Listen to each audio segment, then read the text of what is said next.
So, what's the biggest team you've ever been in? Now, do we define teams? But what's the biggest team? Yes, probably the biggest team that's been in-house and international, probably about 250, I would say, with an international crew who I just popped over and visited. But that's yeah, I didn't help to create the entire team, just my side of it. But yeah, how about you? Um, Probably something similar. Yeah, it was generally when it was the larger productions with multiple episodes all running at the same time, even Hmm. sometimes teams of directors. I mean, that's something I've done as well. Oh, right. Um, where we've had to have a hierarchy of directors in order to actually sort of maintain the sort of production flow. Um, Hmm. I used to work with one director always reckoned that you could write the schedule any way you wanted, but a half-hour show, 22 minutes, whatever, always took 6 months, whatever way you did it. He always reckoned it would take Wow. 6 months from the beginning to end. Okay. But in terms of teams, and what's probably the smallest teams that you've ever been in that case? And what do you prefer? The very smallest team I've been in is was based in an attic in a house in Clapham, and it was me and two others, and Okay. that was it. And we put out a 10-minute episode every week, one a Wow. week. It was written on a Monday, and by the Saturday we would have that done. It was very, very limited, but we worked our socks off. So Okay. I was the director and the director, main artist, slugger, and the other guys were the editors, colorists, compositors, and that was it. Okay. So that's the very smallest, and we were very efficient because Well, we yeah, had yeah, to if yeah, multitask. yeah. Well, doing 10 minutes a week with three of you, that you would have to be it was very efficient. it was fast. There was a lot of library, and we were very fast. But yeah, it's sometimes that's the ideal. It felt very much like three friends just producing something very fast, and the other end is the huge multinational massive team. But I enjoy both. I enjoy both. Like the creativity is the same. It's just the amount of voices and the whole process, the whole Okay. process from the very, very simple to the massively complex. But I enjoy both. Um, it sounds like a lot of work, but it sounds very cool. It Okay, was. so that's really in that case that sort of sounds us off. We are talking about building creative teams today. Okay, well, my name is Dave Osborne, and I am a director. I've been directing animation for 30 years plus. I started in the mid 90s, but I actually started in animation in late 1987, probably November the 21st or the 22nd, I seem to remember was my first day on the job. what Why sort that what date? sort of stuff was it? Lunchtime or that you've It been very possibly was precise mid to there. late morning by the time I got going. Yes. So there you go. That's Sorry, that. sorry to interrupt. You were talking about your career. Um, and recently, which is probably what some people might know me for doing, is making or directing on Mr. Bean. So I've directed 78, is it? 78 episodes of those in the last number of years. Yeah, 10 minutes of those. Yeah. So that's me. And how about you? Busy times. Me. I am Stuart Evans. I am also director. I've been a director for 26 years. And I started, yeah, I'm a junior partner here, and I started in animation in 1988 uh, by a chance introduction by someone at college. So I was still at college and just basically fell into the industry. Couldn't think of what to do. Someone said, "Hey, how about cartoons?" And fell into that. And yes, I've built on my career up to 99 when I started directing a very small, very limited animation for Saturday morning. And since then, I have directed 17 series of varying lengths and complexity, both in 2D and in 3D. My biggest project to date has been 104 episodes and a theatrical release feature of Bob the Builder in CG. And recently I've been working on some series in 2D and in CG, which have been released on Disney Plus. So they're all out there.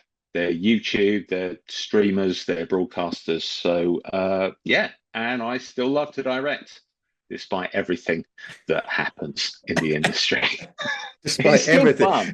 It's still fun. Yeah, do you know what? It's even on the The worst best days, job, it the is best still the job. best job there is. Yeah, yeah, Making films, yeah, it is a lot of fun, and yeah. you know, you do get to meet some very interesting, some very clever, and some very talented people, and that's perhaps helping to lead us to what today's subject is going to be, which is building creative teams. And I thought it would be an interesting area to start with, considering it is the core of what we have to do, which is, putting together the actual sort of core group of people that are going to make Mhm. these films. We won't talk this time about writers, because I think that's probably a subject that could be, it's quite a complex thing. And I think that's something that it's probably worth a discussion on its own. And maybe we could do something where we bring in somebody to interview them. Yeah, so building creative teams, it's something that in my experience has often been led by producers, and sometimes we are basically parachuted into situations where the creative team is already there. So we have a limited input as to who we can bring in and how to build those teams. That's been mostly my experience. There have been very few times when I've actually been able to have a direct role in bringing people in personally. A lot of the time, it's taken by the producer. It's governed by budget and schedule and who is available at the time. I can make my suggestions to the key creatives in terms of storyboards and the pre-production. But sometimes when it comes down to the animation teams, most likely this is going to be overseas productions, and those units are usually, in my experience, already in place. And I'm told, right, okay, here is the unit, the animation unit is over there. You go over there and you can meet them, but they are already in place as a service studio. So what I usually do is I can have a hand in the pre-production, so the storyboard artists, the editors, and that's really where I like to bring my personal preferences in, because in storyboard and the animatic, that for me is where you make the story. So that's where you bring that vision first to life. You egg it, you add all the gravy and the cherry on the top with the animation, and you can just color it in. But by the time you get to the animatic, for me, that's the film. That's the look of it, the style, the timing, the pace, the humor, the tone. Everything is there. So for me, building a creative team, for me it's most important to build that pre-production, the storyboard, and the animatic stage, and then we can go along we can hand it over to an overseas studio. But then I will make sure that I am almost exerting my influence with that pre-created team, and then we can get it back, and we can talk about post-production, and again I can be chipping in with my suggestions and the way I would like it to go with my preferred crew. That has been my experience for the major part, apart from maybe one or two instances. That's been my experience of being handed an overseas animation unit to fill in that central section. So I don't know whether you have actually been able to interact with that stage. I yeah, totally concur. When you're in a situation where you're working either with a co-production company, so one part of the company is doing one part of the production, like pre-production, and another part is doing the main, perhaps the animation. That's often the case, that you don't Mhm. necessarily get involved in other people's laundry, if that makes sense. I don't. That's probably a better phrase of putting that, but you understand what I'm saying, and I agree. The experience I've had in the last so many years has been very similar. I mean, I do remember, early days in my career, certainly in the 90s when studios were studios and you would go in and you would work in, everybody would work in, and you would probably, if you were directing something, you would be involved in selecting probably most people, simply because I'm not saying the scale of something, like a feature film, but it's certainly a one-off film or a small television series, where perhaps you were talking of a crew of maybe 50 to 60 people, you would probably be involved in selecting a lot of those people, and helping to sort of find those people as well. You around yourself as a director, you want to create a storytelling team, and that is predominantly the storyboard artists. I would also include a little bit the design side of that as well, because I think depending on the production that you're working on, Yeah. That's actually also a very key aspect to the storytelling. When you're actually considering locations and props, and characters, of course, Yeah. how that all functions and works. Editing, of course. I think probably, to be fair, we could have a separate conversation about editing and how that works, in terms of the storytelling. I think that's quite a big subject. I mean, for me, I do like to cast a little bit when I work with storyboard artists, in the sense that I do Oh, try to look for definitely. I do look for people that are, have either a history or a background in terms of making something not dissimilar to what I've worked on, what we're working on at that particular point, or have got perhaps something in their, back catalogue of boards that you say, oh yeah, I can see how that would transcribe into what we're doing. Yeah, it is very much casting for exactly what you need, because some people are better at the fast pace. Mm, Some people are just good at action. And personally, when I was boarding, I would prefer the character stuff and the actual acting and the expressions and the posing and stuff. But action, some people absolutely take to it. So yes, it is casting for exactly what you want, and people's strengths. You do get to know certain board artists and their strengths over the years, and you have a preferred pool, which is tricky when you're actually looking for work and people say, "Oh, but I've got my favourites," and so sometimes it's hard to crack that little in-house, mm. not in-house unit, but the preferred unit that you would always call on, because you're a known quantity, and it's always good to know that when you I have a preferred list of about 4 or 5 board artists that I would go to for a variety of projects, because I know that they'll produce good work. They know what I'm looking for, and I know what they can produce. I can brief them. I can brief them quite well, but I know that they will give me something extra. It's knowing that they are suited for that project, but they will give you more than you put in. That's what we're looking for with every single role. We can brief them, but we want to be pleasantly surprised or challenged. Okay, if you're doing what I would describe as short form, maybe 7 minutes long or 10-minute long episodes, Mm.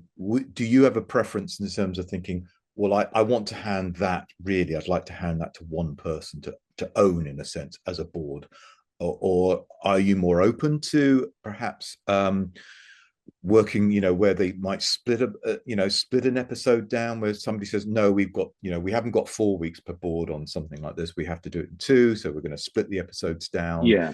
I mean, that does happen more in the longer formats, where you've got Yes. 22 minutes.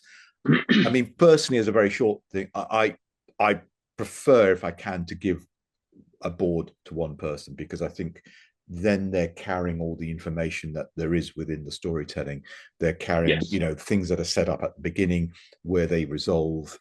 And for me, when you're actually probably having to work across multiple episodes, it helps to actually have somebody who's carrying some of the thinking at that point, if I'm Yeah. honest. Yes. Um, Definitely. definitely. I mean, it's been I've had the luxury for most part of because the majority of my work, certainly in recent years, has been up to 10 minutes. So in the past 4 years where I was working, it's run from a minute and a half to 3 minutes. So that's been absolute no brainer for just, well, Mm. one person's going to do this, obviously, but for the longer form, if the schedule and no, it's just not the budget. If the schedule says, if the producer says, schedule says we have to have two people on this, we have to get it out in 2 weeks and not four. I'll say, okay, we do that, and I make sure that I brief both of the board artists at the same time, and I know I try and pair them up in terms of closer to personal styles, so it's not so jarring in the middle. But yeah, I would always prefer just to give it to one person. So yeah, they can carry that, and I know that they're considering everything, and we haven't got that awkward crossover. But what's been so? Have you had a lot of experience of having to I've pass it had work. among? Yeah, I have worked on where we've broken down boards, and I, whilst there are some benefits that you find that you get, like you say, you can play on strengths, but you've got to know the borders quite well, that you know what their strengths are. Like you were describing earlier, somebody's very good with perhaps expressions and emotions and intimate performance ideas, and somebody else is great with action. So you think, okay, well, I'm going to give so and so the car chase, and I'll give Mhm. the sort of, or still fine when I've ever done that or needed to do that, that you are then trying to think, hang on a minute, why is that not quite working when you start to assemble it in animatic?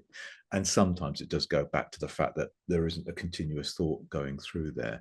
And I quite like giving a boarder their own episode as well. I quite like the fact that there's a bit of ownership for them in that way as well. Yeah, So that exactly. Yeah, and they fit and they feel. I mean, I'm always.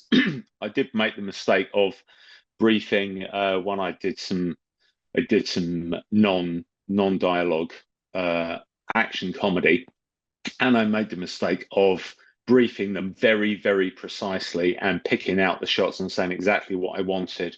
And all three of the board artists that I had running on the show, they all had individual shows, but they were saying, "You're not giving us any room."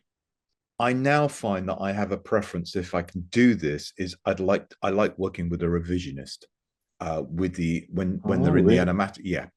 And Okay. I was very much in my earlier days when I was young and all of those things, and my hair was a different color. I liked the idea that the board artist would do the board, and then we'd cut it in the animatic, and then I would feed back to the board artist, and I'd give them the notes, and then they would reconstitute those notes and turn it into and they would be learning about me as a director, and they would be learning Hmm. about the story, and that was something I felt would strengthen the border. Yeah. I'd be honest, there was a point, and I don't know at what point. I think it's when we started to work much more remotely in the last sort of 6 years. I Hmm. I found that to be I found that communication more difficult. I also found that the feedback was a little bit more, the Zoom world, or the Google Meets, or Yeah. um, in the very early days, it would all been Skype, but that's a long gone Yeah. app, as they say. Other platforms are available. Other platforms are available. Um, I think I've found it more difficult to actually sort of be able to, I suppose, communicate. That was the thing, and then Mm. I I felt that, especially certain shows, it worked better when I had a revisionist, that I then began to know as an individual, who also Right. then knew the sort of problems that we were dealing with, because some of them were, some of those problems were there from perhaps design, or maybe from Yeah. storyboard, from writing, perhaps from the writing Hmm. process, and they were able to sort of take on an overview as well with me. So I found that perhaps in building that storyboarding team, is a good thing to actually sort of. That's another way of doing it. I don't say it's the Okay. right way of doing it. It's a way that's worked for me in the last few years. Would And the would that revisionists be in house so you could yeah, speak to them personally? yeah. Right. It, Okay. or Yeah. it would be a That's direct yeah. communication all the time. And they would often sit in on the edit sessions. Mm, And also that the editor right. could communicate directly with them as well. So, Yeah, quite, that's I can see that being very useful because they're seeing the edits, they're seeing an overview of the entire series, not just yeah, yeah. yeah. No, I And see that. an aspect of it is also to do with some basic continuity things. They begin to learn, they learn what works within the show just as you do. Hmm. So you're not having to probably teach it every time you have another conversation with a board Yeah, artist. Does that make sense? And I think yeah, no, with the completely. compression of time in terms of the new, as I would describe them, the new schedules that we tend to have these days, which do seem to be a lot tighter and a lot faster. I don't know, there's no other Mm. way of putting it. I think that's helped. I certainly feel that it's allowed me as a director to sort of be more confident around people to actually to make all of that work anyway. Also, while we're here, Mm. another little bugbear of mine is I have so many a whole box of bugbears. There is there seems to be uh quite recently and I won't say a preference, I'll say an insistence on getting board artists to be working in-house.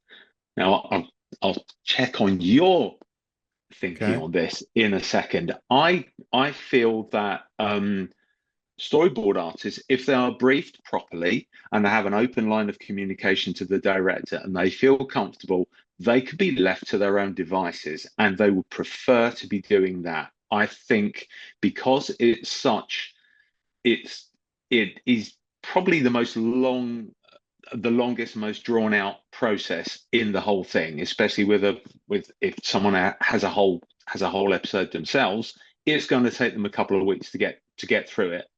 I feel that board artists are best left on their own to just get on with it and to feedback regularly. That's fine. They can come in and you can meet them personally and then just leave them to it and they can work till like 4 in the morning or whatever. However, the best way they like to work. That's what I used to do. Everything goes off at 10 and then I work till 4 in the morning. And that was the best time. That was my most productive time. You just tear through it. I think that the recent insistence on having all board artists in house at all times is is not the best is not the best approach. Okay. As far as I'm concerned, in terms of results, I don't think it really adds to the overall result. All right. And what I'll are be your honest. In thoughts? recent Yes. years, it's not something I've come across. It's not something I've been asked to sort of deal with or do. Or, Yeah. I mean, I would actually argue and say storyboarders were one of the first really sort of. I remember towards the end of the late '90s and early noughties, Hmm. ancient history. That was really when borders suddenly started to work from home, and Yeah. you would probably, I remember people faxing a board in. Yeah. It was I did that myself. there. Like I said, there's a whole point about this particular podcast that we're trying to do at the moment, um, about building teams. Mm, Being in a team, it especially in this current circumstances of working through video calls and sort of email, it is can be quite isolating. mm, And I can sort of see perhaps somebody's value in trying to do that, maybe making them feel part of something. But like you, I don't disagree if somebody's got a perspective on it and they say, no, I work best at home at 4 o'clock in the morning. Go, okay, well, that's what you're mm, going to do. yeah. Um, all right. Well, look, that's boarding, and there's quite a big Yeah. topic there, and I'm sure there's It's at a some big point in topic. the future we'll come back to it in some shape or Oh form because yes. there's a lot of people that quite interested in all of those aspects.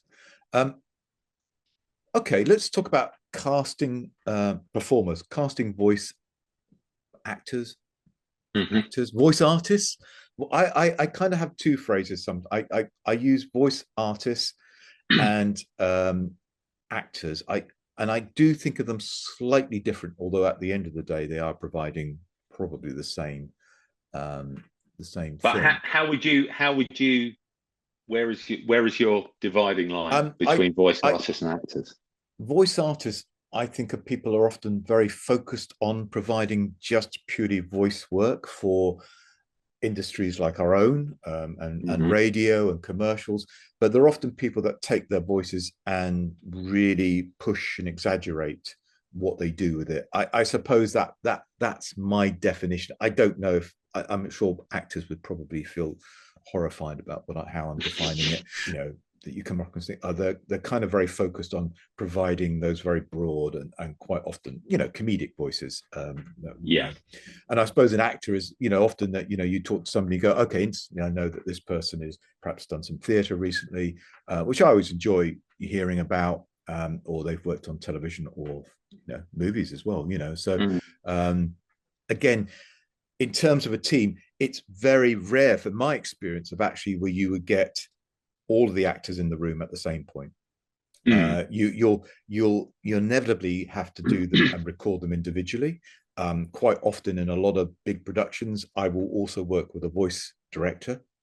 Yeah. Um, Yeah. but I suppose one of the bits is in terms of, as we discussed with the storyboarding, about almost kind of, finding somebody to fit the performances that you're kind of wanting to achieve within the storytelling. Hmm. In an obvious way, of course, you have to find the right voice. For me, one of the things I tend to do is I will look at the physicality of the design, and I instantly I know this sounds bizarre, but I will look at this area. I will look at the throat and I will look at the facial area, because to me that's instantly going to determine whether it's, regardless of the gender, where the Hmm. voice needs to sit in terms of its, is it going to be a low voice or is it going to be a high voice? Um, because I think that's one thing I find always a little bit odd when you haven't quite got the right Mm. pitch against the design. You go, that voice can't come out of that character. That for me is Yeah. that's a kind of one of those things that I find really, that disturbs me a little bit. And then instantly, as an audience member, what that puts in my head is like, I'm not thinking about what's being said anymore. Mm. And Yes. I'm It look just feels wrong. Yeah. the separation between the voice and the actor suddenly has thrown me, and I'm now sort of not, my head isn't actually in the story anymore. So Mm. of casting is incredibly important, and Yeah. It's not. But I'm sure you've been in situations where you are told who you are casting because there is a name. We yeah, need a name, and we're going to throw you a name, even though you have said specifically they have to be this age range. Hopefully this kind of accent, and this is what I'm going for, and this is the sort of this. Here's a list of people that I feel would be suitable, and you are given someone who is 30 years older than that, and very, very much the wrong person. And that's the fait accompli.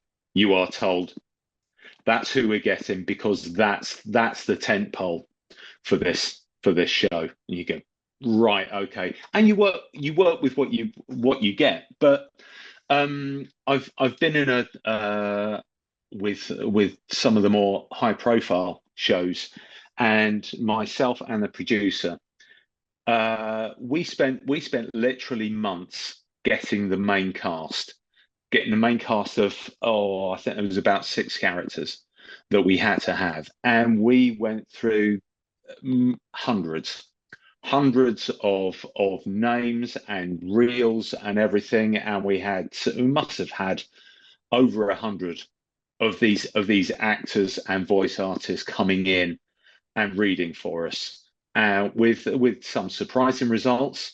But I, I feel it's only when you see them actually acting the lines that they are given, and you can see their approach to the project, and that was in very, very interesting to see when some actors come in and you think, I think they would be perfect because I really admire them in this theatre production, this television, this film.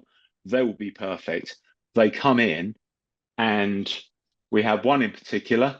no names, and they the scorn that they had for this being an animated production was myself and the producer. We just went, wow, okay, and all right, and it was just, oh, okay, let's get this done. Okay, well that name's crossed off. You think, Mm. well, at least be professional. It's such a disappointment because I thought this person would be absolutely perfect. But the fact that they didn't want to do it, they felt it was beneath them, and they gave no energy. And it's when they come in and you think, okay, you're going to give me an actual performance. That's what I'm looking for when I'm casting. It's a performance. It's not a read. I prefer to have something, prefer to have an actor or a voice artist who is not ostensibly known for one or two other roles that the audience will suddenly say, hang on, isn't that dot dot dot? I can't have that. Can't have that association. So I try and work away from that and get an original voice as much as I can. Um, and also with people who, and that they are very useful for, as you say, the broader, and where we need about 4 or 5 voices, and we need them fast, and we need them to deliver, and we get it in the can and we get it out. And what I'm personally looking for is someone who is not everywhere, who is going to be associated with with my character that I'm trying to create. So I try and go for originality if I can, and then definite performance. They've got to be able to perform. They've got to be able to give an actual performance. When you get in the studio, I need them to be living that character. If they're just sitting on the stool and just reading it, that's not a performance. I'm Mm. looking for people who can perform, professionals who can perform. And again, as with the board artists, now as with everyone else, I can direct them, but I need them, and I'm relying on them to use their skills to give me so much more than I would ever expect. So for someone to, I worked with someone who gave me a read of 3 words in a line, and they made me laugh. There was nothing funny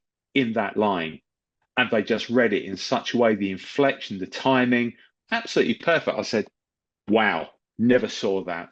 That's why you're sitting in that booth and I'm this side. I can give you the direction, but you are a true professional, and they are rare.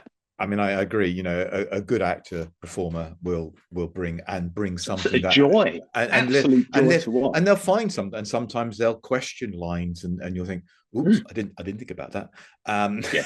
and then you're sort of caught a little bit with all of that as you try and work it all out and make sure that you're not Mm, sort of giving something that's going to create problems elsewhere. yeah. I mean, I suppose one of the things I'm conscious of often as well when I'm sort of working through, and I agree with your earlier comment as well, that there are often numerous stakeholders within this process of casting. There are Mhm. producers, executive producers, some investors sometimes that will have a say about Yeah. what the voices should be within a show or a film.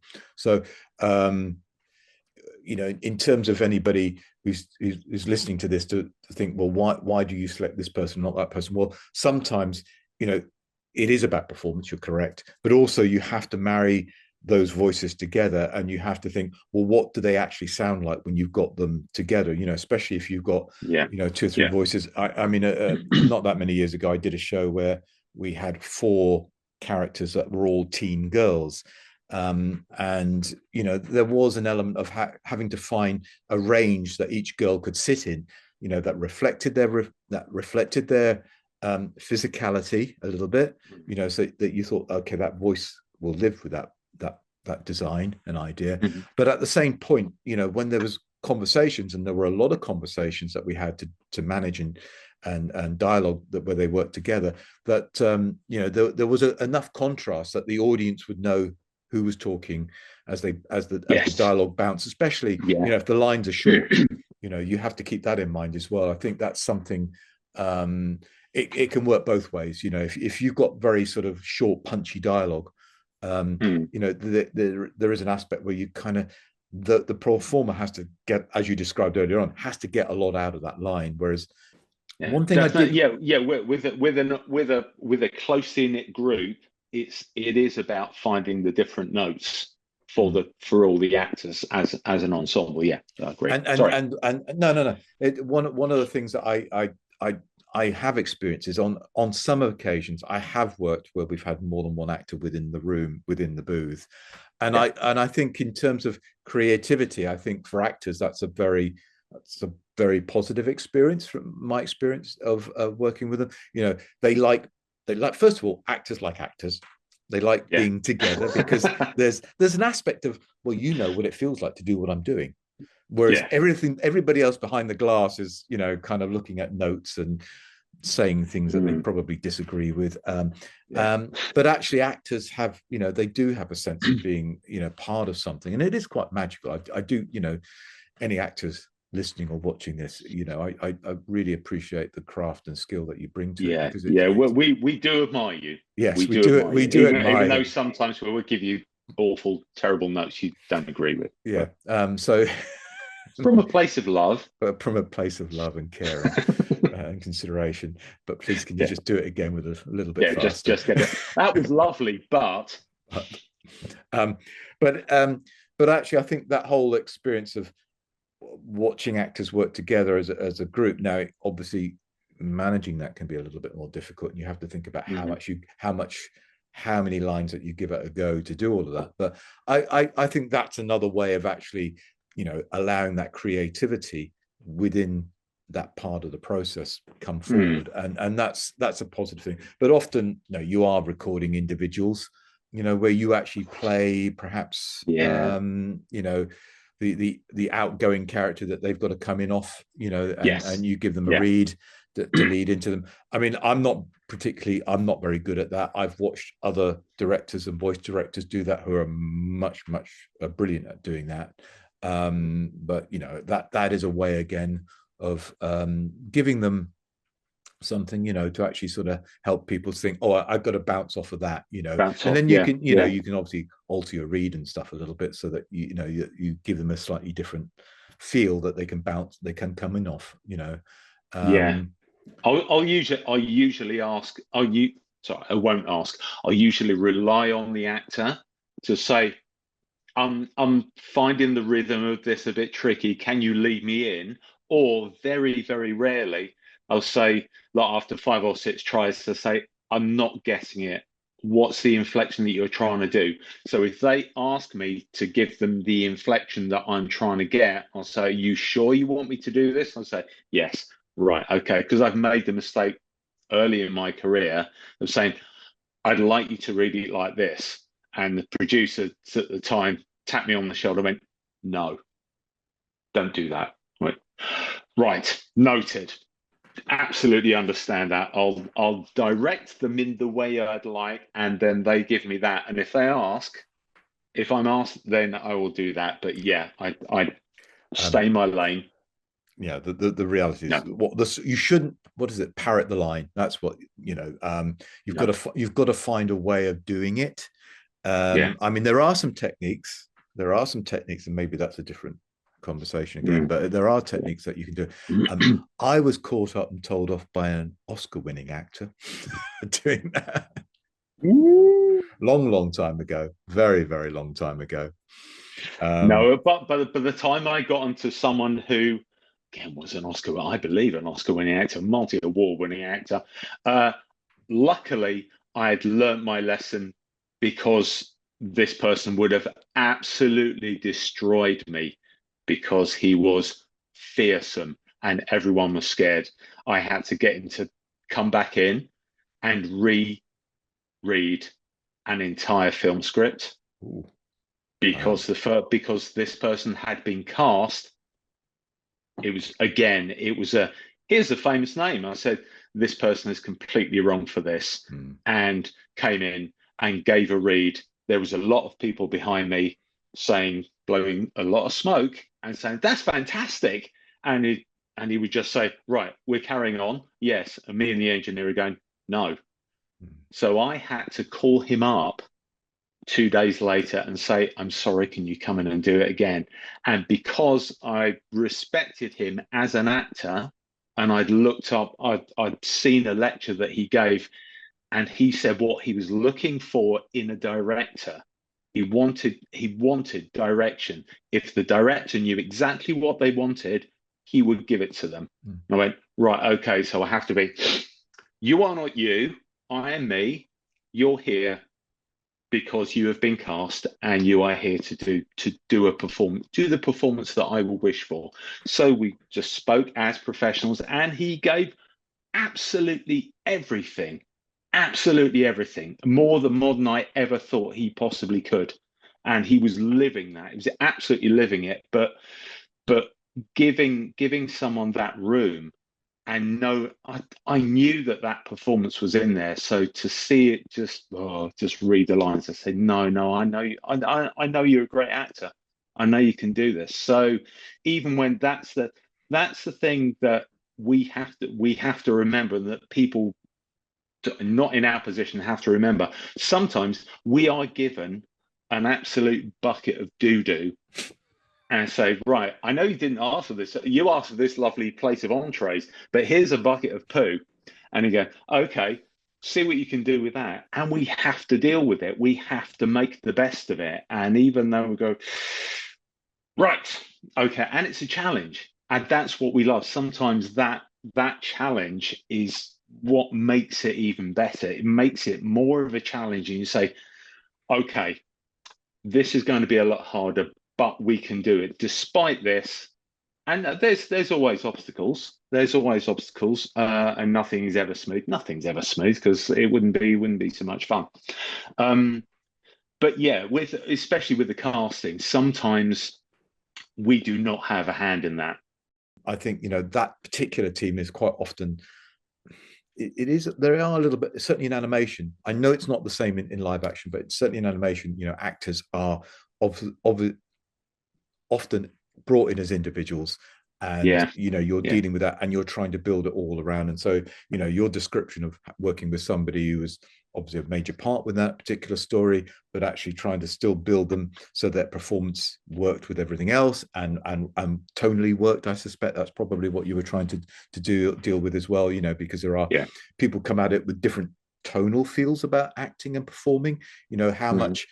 much exaggeration that they might put in, or and it can feel odd if you don't get that balance right. And again, for me, it's one of those things. If you've not got the balance right, what I begin to hear is this little voice in my head that says, the story's falling apart because you're suddenly thinking Mm. about other things. You're not thinking about what's going on.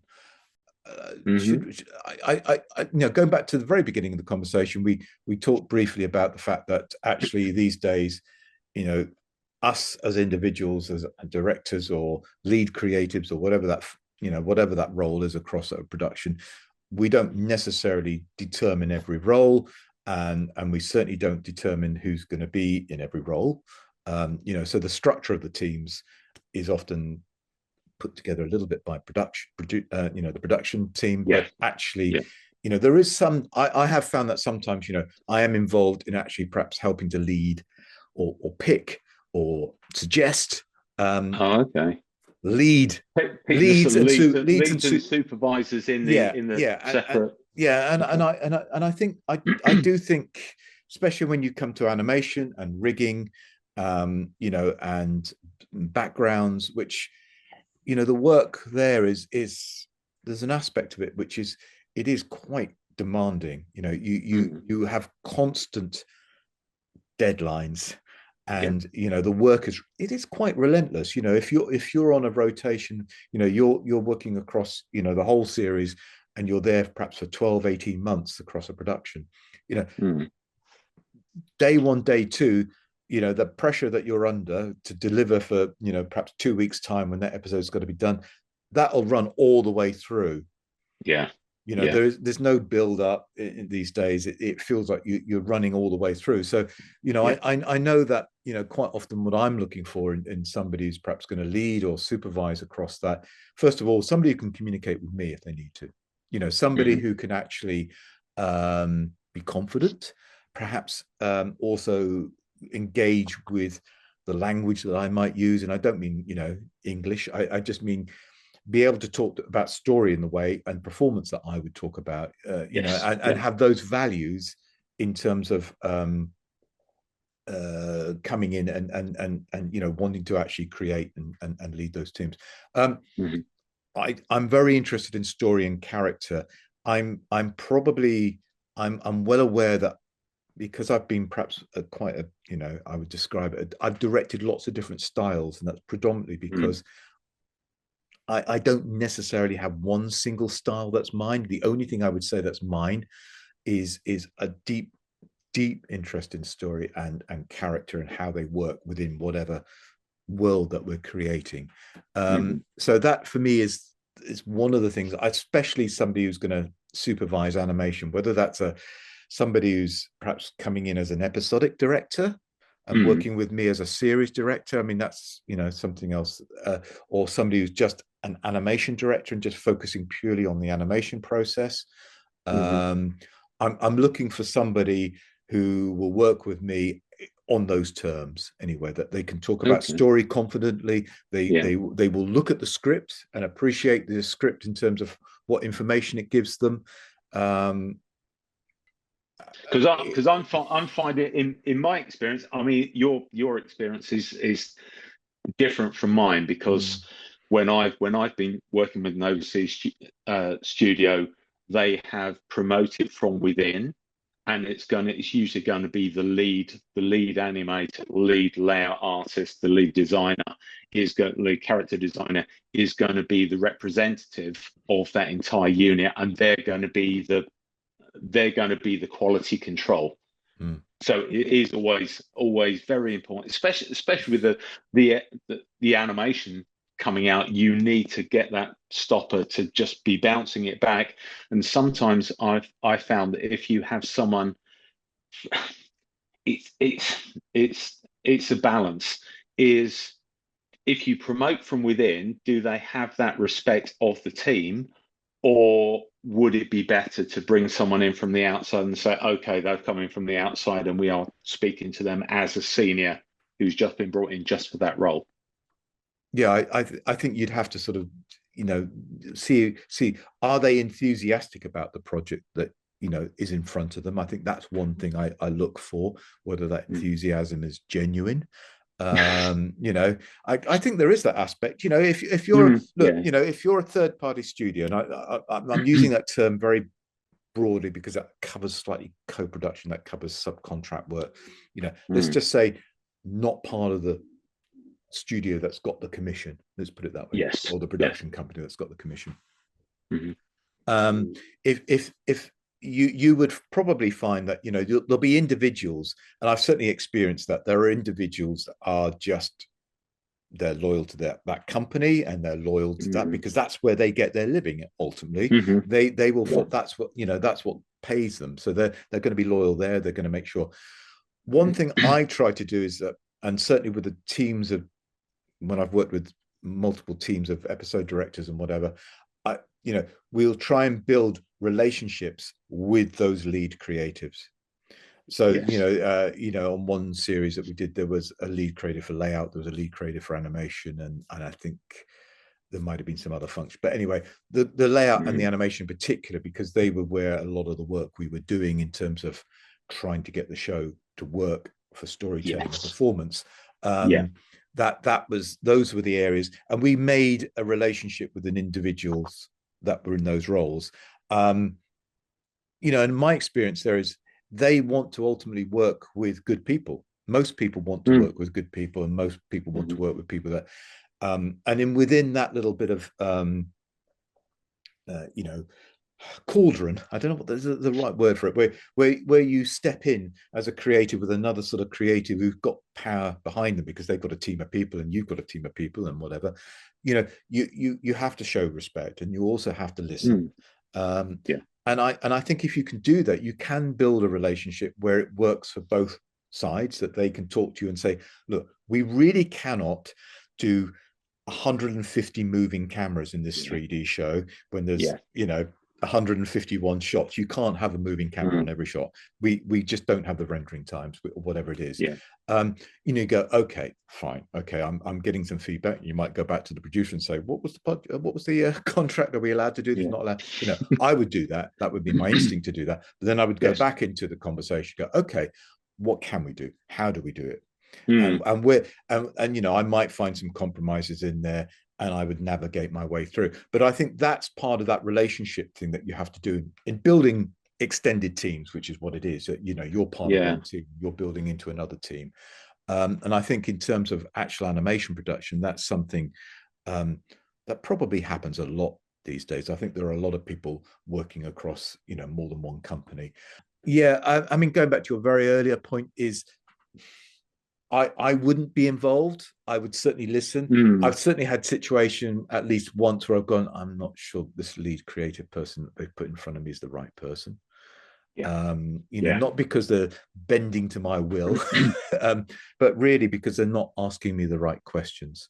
yeah, And yeah, and, and that I've had that where I've actually had to have someone just quietly replaced mm, because we met them in person. We went over to the studio and we met these people, and this was the head of animation, and what they had done as as an example of their best work was really poor quality, and they asked all the wrong questions. I think who is this person? I said, oh, that's head of animation. I went, I'm afraid this can't happen. We have to have a conversation about this, and we had to get them replaced. Just yes, let's switch someone else. Let's have a look at who we have. So it's in with the whole building a team. It's this is less of building it yourself, as in you are given these are the roles that you are given, but what we are building is the relationships between with ourselves and with the lead creatives. And I completely agree with you with building personal relationships with the heads of departments, because they have all the people behind them. I remember being on a layout call with some guys in Canada, and that and I could hear I could it was just a phone call, but I could hear murmurings behind the lead, and I knew that all the layout department was there because we were doing a live screen and I was putting notes, and there was and I said, what's up? I said, yeah, we got contrasting notes from someone else in your team. I went, right, who was that? I don't like to say, but they told us to do this and we can't do that. Said, okay, leave it with me. So I had to deal with that, but that person was the go-between, and we were speaking as equals and say, right, I need to manage this side, you need to manage that side, and together we'll come to an agreement. And I kept in touch. I kept in touch with a lot of these guys because they became friends. mm, So we do have that interaction, and we can speak frankly. And having an animation director who I was about to say something, but I can't because it will be obvious who this person is. Um, they said to me after I'd been brought in on season two of something, they said, "But why do you care so much about the show?" They said, we've done the first series, and why do you care so much? I said, because now it's our show, and I said, and I need you to help me. I need you to help give my idea to the animators, and we can talk to the animators together, but I need you to be just, we're this is what we're going for. So you are the supervisors are our proxy voices at all times. They can bring all the skills that they want, but they've got to have our voices in the back of their head saying, I don't think they're going to like that, so maybe do you remember what they said, and pass that on, and they are our go-between. So it is, yeah, absolutely essential that whoever we are given, unless we can select them personally, then we make those relationships, and that's the team. That's the team building with the supervisors. Is you have to. It's the relationships, and again, I think this will wrap up the whole team thing and the different approach that we have. I used to work for a fantastic director. Again, I won't say the names, and we were an in-house crew. He would be in his office, literally next door to where we all were. He would get a phone call. He would say, "Hang on, I won't do the voice because again that would give it away." He would come out. He would come out of his office and say, "Does anyone know this person?" And say, "Yeah, I know them." "Okay, are they good?" "Yes." "Do they work well as a team?" "Yes." "Shall I hire them?" "Yes." "Okay." And he would go back to the phone and say, "Okay, yeah, come in on Monday." And I knew, or whoever said that, whoever made that recommendation, that would be on them. But it's that personal recommendation. Say this person can work well with others because it's not an individual. As much as we say yes, everyone has their own personal role, but we are all in this together. I think that's a really good place to leave it. I think that's brilliant. Bing. I think Cool. that sort of nailed it up, really. Yes, indeed, and we have to be personable people. That's the thing. That even though we may be very very shy, if you're the director, you can't just sit in a corner and say nothing. You No, have to be out there, and you have to make the thing happen, and you have to bring everyone along with you. when you walk into the room, if you're the director of the show, everybody will look at you, even if you're just walking back in with a cup of tea. Well, I've usually got my cap on. I've got my big megaphone, so everyone knows I'm coming in. So Eric von Stroheim, to That's still your smacking the horse grip. that's still your style, is it? Well, Yes, we're that's talking about so things, me. talking about funny things. So next time the plan is we're going to have a conversation about comedy and animation, Yeah, yeah. and I think perhaps that's a very good point for us to say goodbye and sign off. And remember, it's only a cartoon. You're not saving lives. Perfect. See you next time. Bye.